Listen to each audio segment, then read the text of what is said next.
Picture this, you're just starting out with Mandarin and you're excited on your journey. So you get things, let's say pinyin and then basic characters and even comprehensible input. You do this for around 1 to 2, 3 months. It's a bit slow, but then you realize something because you were expecting to be able to consume native like content or at least consume some easier pieces of content afterwards because you've primed yourself, you prepared for it, you maybe got like maybe more than let's say 200 cards in Anki or maybe less, but you've gotten a good amount of cards in Anki and you've also been able to understand a good amount of the comprehensible input that you were consuming, and it just seems like you'll be able to just easily get into it. However, as soon as you get into your first piece of native content and it's just a, let's say, slice of life TV show, you realize I actually understand nothing from it and everything just feels like gibberish. Wait, is this even Chinese?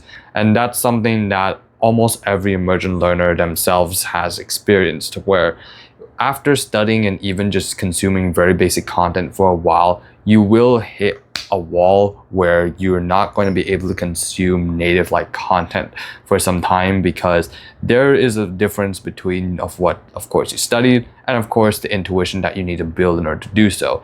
And this can feel very, very separate from each other and very distant from each other. So I want to be able to help you in order to get yourself from here in order to get yours here, because this can be a very daunting task to do in order to do it. Because if you want to be able to, let's say, do things like have an immersion environment, stay motivated all the time, and just simply be able to just interact with the language normally as you would, let's say, with English, and just treat it like that as well.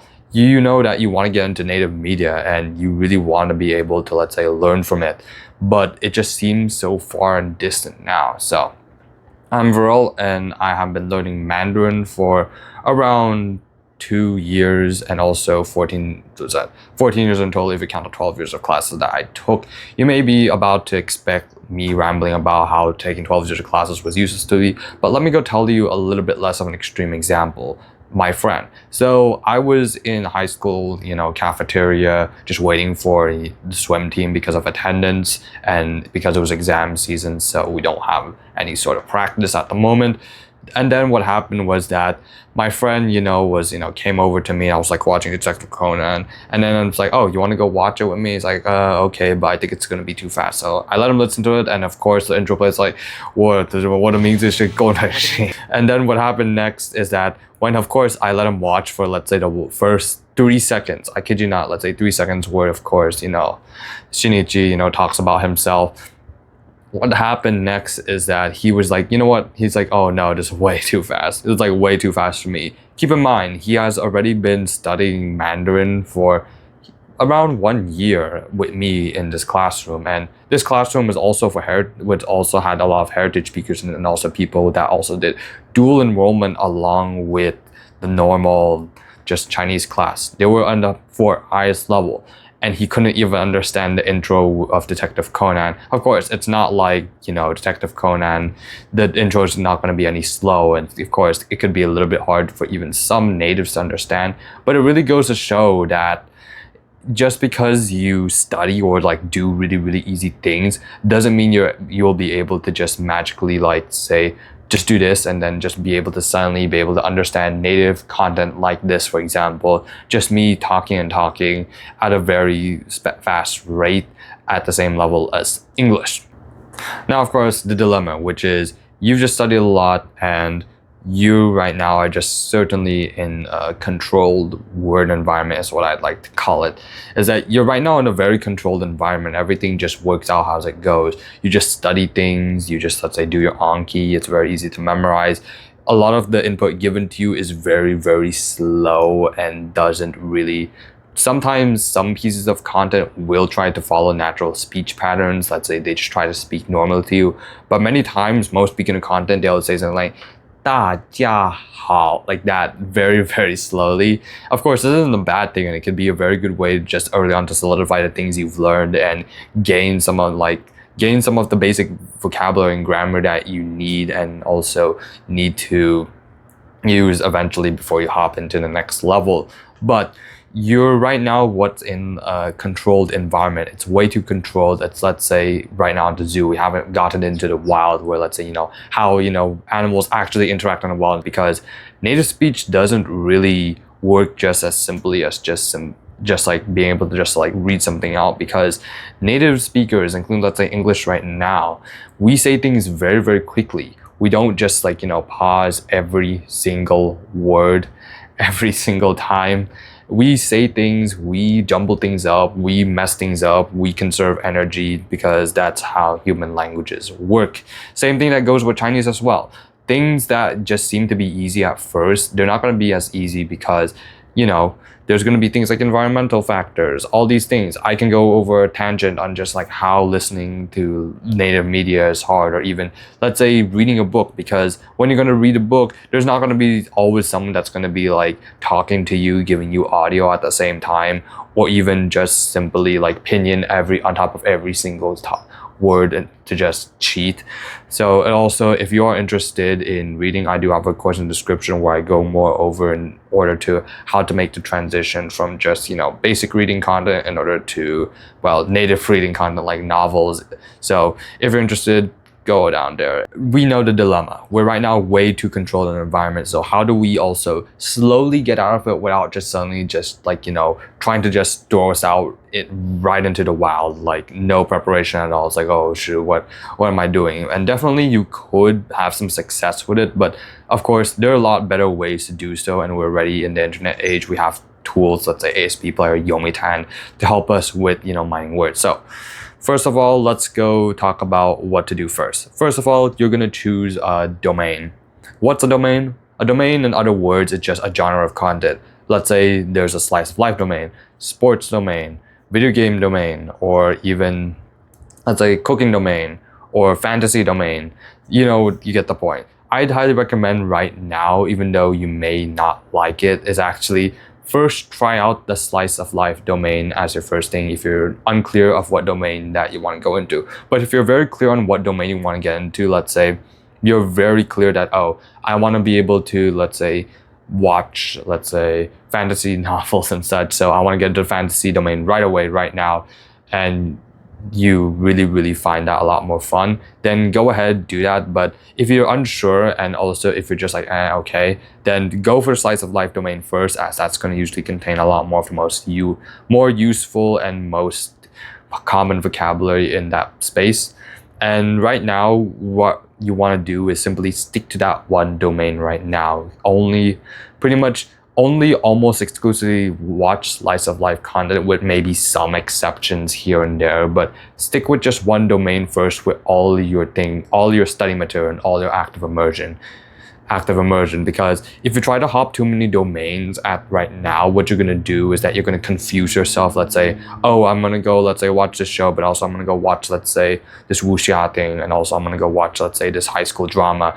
It's definitely, you're going to get a lot of vocabulary from both of them, but it's going to confuse you more or not, where it's like, oh, I'm going to go memorize this weird archaic word, but also memorize this thing. Instead, let's say if you're watching two things, one immersion, one interactive, one passive, and then a lot more overlapping vocabulary, a lot more repetition, a lot better to just get used to the speaking patterns of both similar pieces of content. Of course, once you become an intermediate, it's actually a lot better later on. In order to start hopping domains as an intermediate, we are already used to, let's say, the most common pieces of language, and if we just stick to one domain, it's going to be way too easy for us. So that's just one thing to keep in mind. But for now, stick to one domain, preferably slice of life. If you have a domain that you really, really want to get into, and you're going to be learning Chinese for that, then go to that domain. So once you really have your domain picked, now, of course, pick the content within that domain. Of course, in order to know how to pick content, of course, go to this video where I explain how you can use things like resource docs,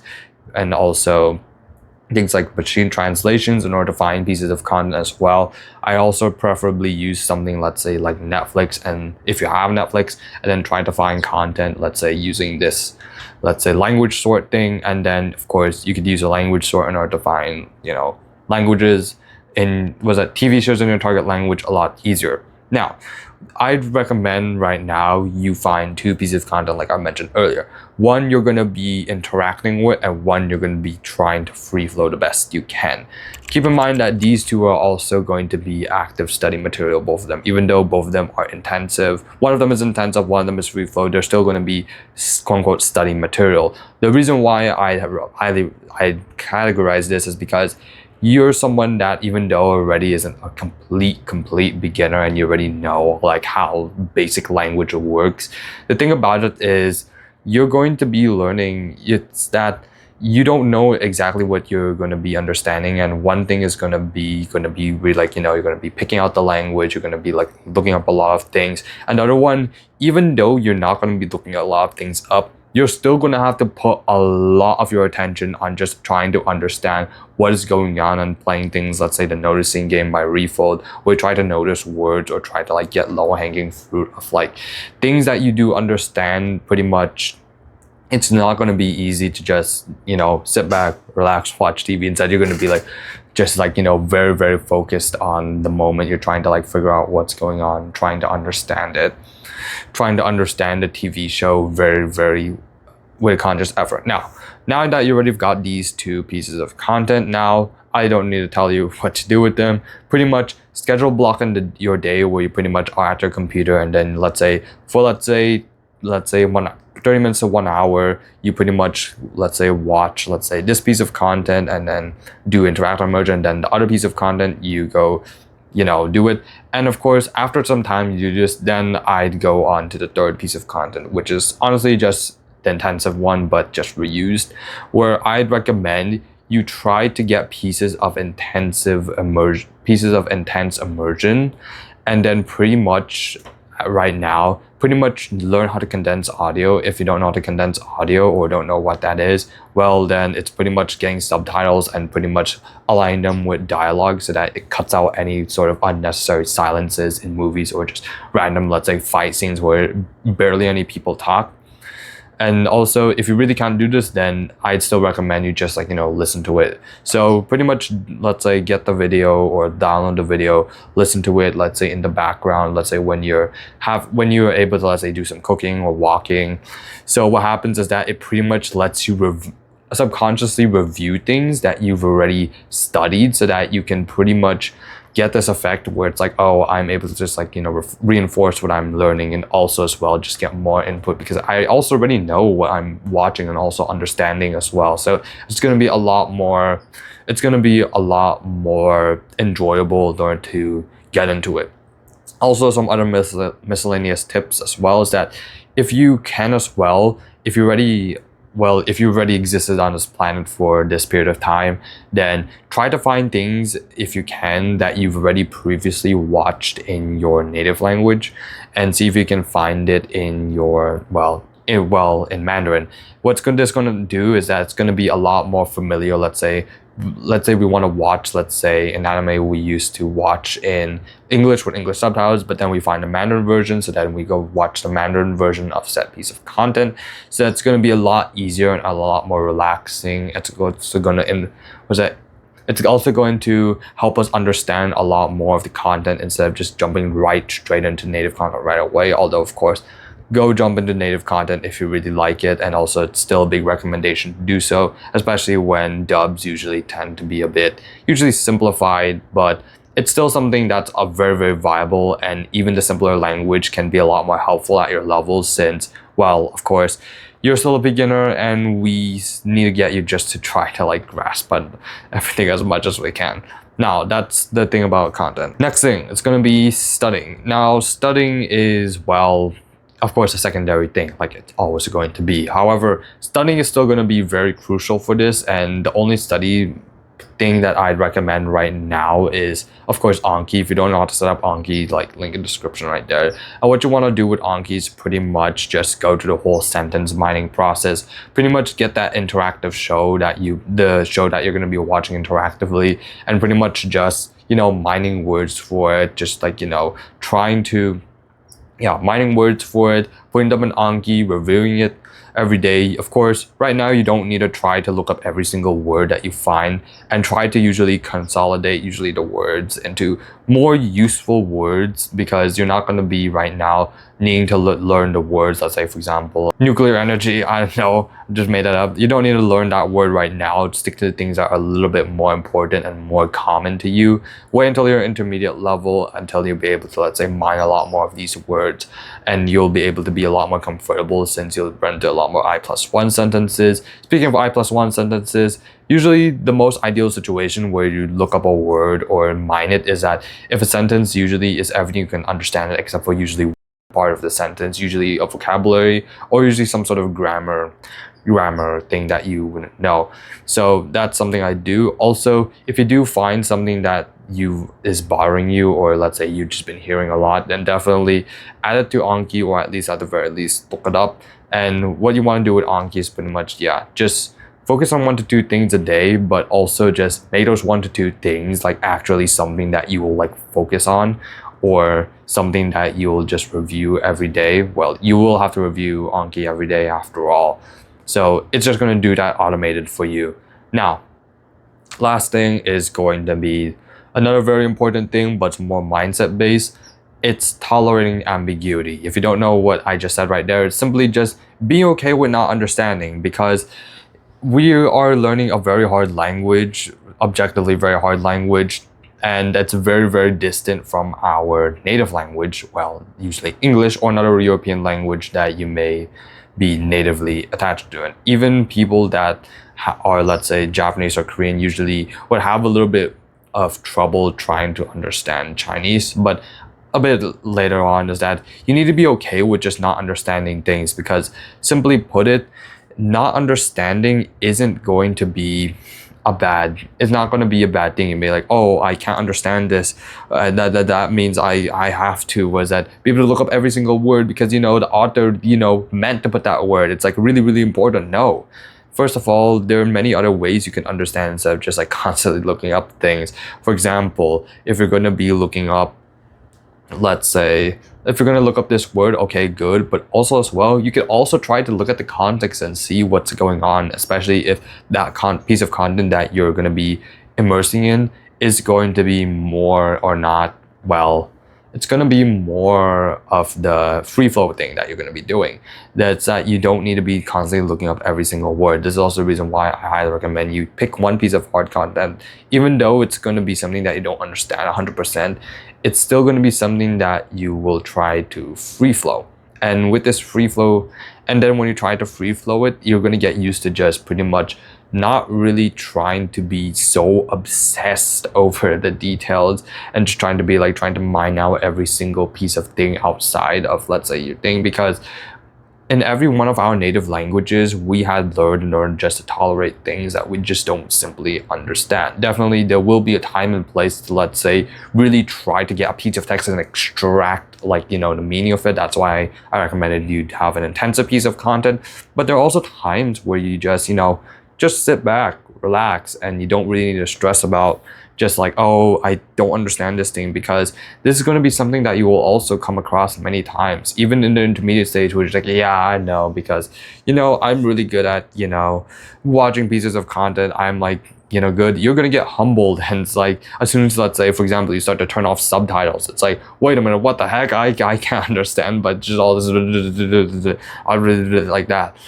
So that's all I have to say is that, if you're going to get into native content, it's going to have a lot of friction initially, but you also just need to keep in mind as well that learning a foreign language is always going to be an experience where we step out of our comfort zone, if you already know that. Well, and if you just really want to be comfortable eternally in a language, then I'd say just use English. Just use English if you just want to be comfortable. That was your entire goal. However, if you want to be able to, let's say, expand your comfort zone, really be comfortable with this language and treat it like your own native one, as well as being able to be ready for new challenges and also, being able to make mistakes, then continue learning Mandarin. So, 不要忘了 to explore. 我们的旅程刚开始, and of course, I have a Mandarin reading course in the description. If you need help with Hanzi, then go ahead. And also, I have also opened an Instagram as well. If you want to contact me or ask any questions regarding language learning, make sure to go click on that. So thank you for watching.